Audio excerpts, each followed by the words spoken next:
श्री परमात्मने नमः। आदरणीय भक्तजनों, सादर प्रणाम। हम आज आपको श्री भक्तमाल में से श्री नाभाजी द्वारा वर्णित श्री परमानंद जी की कथा सुनाएंगे। बहुत अच्छी कथा है, आप लोग अवश्य सुने। श्री गणेशाय नमः, श्री सरस्वत्यै नमः, श्री सद्गुरुदेवाय नमः। भक्तजनों, श्री नाभाजी महाराज वर्णन करते हैं कि श्री परमानंद दास जी श्री टीलाजी महाराज के सुपुत्र थे। संतों की सेवा करना इनका मुख्य काम था। ये भक्तों की और संतों की भली भांति से सेवा करते थे। उनमें इनकी बड़ी श्रद्धा थी और ये योग जानते थे, योग से ये संपन्न थे। सर्वथा चित्त से श्री सीताराम जी का चिंतन करते रहते थे और उन्हीं के ध्यान में लगे रहते थे। एक बार जहाँ ये निवास करते थे वहाँ बड़ा अकाल पड़ गया। बहुत समय तक बारिश नहीं हुई। बारिश न होने से फसल नहीं हुई तो अकाल पड़ गया।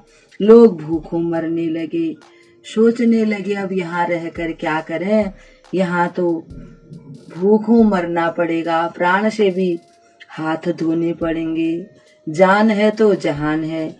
उन लोगों ने विचार किया कि अब हमको ये स्थान छोड़ के कहीं और चले जाना चाहिए। अब लोग भूख से बेवश होके मरने लगे और गांव छोड़कर जाने लगे। तब सबने इनको प्रणाम किया। जाते समय आपने सबको आश्वासन दिया और धैर्य बधाया कि अब आप सब लोग कहीं नहीं जाना, सबको यहीं रुकना होगा, सबके प्राणों की रक्षा होगी।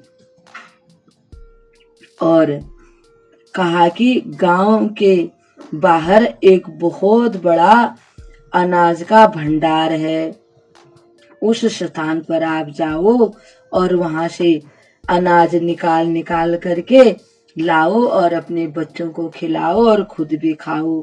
जब तक अकाल रहता है तब तक यही करो। लोगों को बड़ा आश्चर्य हुआ।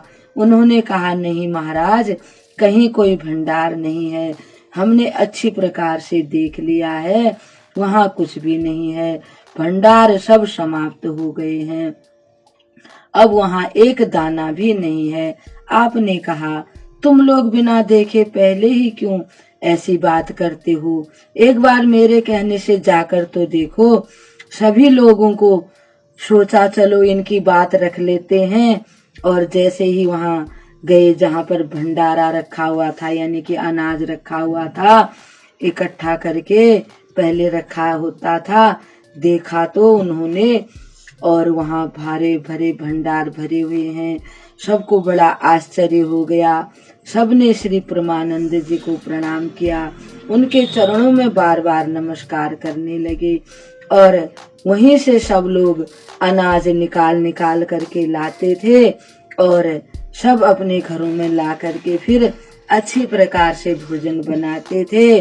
सब गांव में खुशहाली आ गई, सबके प्राणों की रक्षा हो गई। भक्तजनों, जो भगवान के सच्चे भक्त होते हैं, भगवान उनकी हर इच्छा को पूरी करते हैं। जिस प्रकार से भगवान ने श्री परमानंद जी की इच्छा पूरी की, वो चाहते थे कि गांव वाले कहीं बाहर न जाएं। उनकी भक्ति से प्रभावित होकर भगवान ने अनाज के भंडार भर दिए। इसी प्रकार से जो कोई भगवान की सच्ची भक्ति करते हैं, भगवान उनकी मनोकामना अवश्य पूरी करते हैं।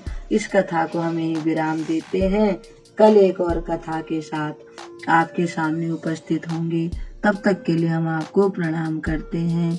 ओम श्री परमात्मने नमः।